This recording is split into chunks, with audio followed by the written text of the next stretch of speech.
কি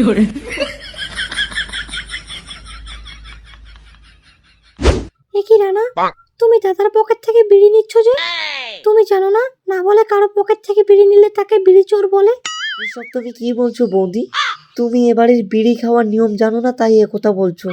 এ বাড়িতে দাদাদের কাছে বিড়ি চাইলে দাদারা বকবেন, তাই যখনই বিড়ি নেশা ওঠে তখন বিড়ি না চেয়ে নিয়ে নিতে বলে দাদারা।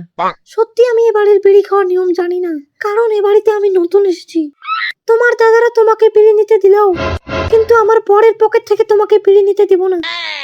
এবার তুমি বলো, আমি যদি দেখি তুমি না বলে দাদার পকেট থেকে বিড়ি নিচ্ছ, তাহলে আমি তোমাকে কি বলবো? সাধু না, বিড়ি চোর। বিড়ি হারালো মানে বিড়ি চুরি করেছে? চুরি?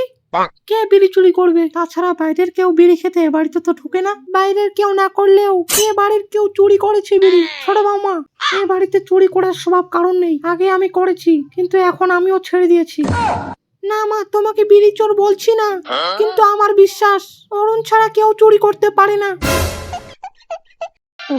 দেখো, অরুণ বিড়ি চুরি করতে পারে না, কারণ অরুণ যখন 2.5 মাসের ছিল তখন থেকে বিড়ি খাওয়া ছেড়ে দিয়েছে।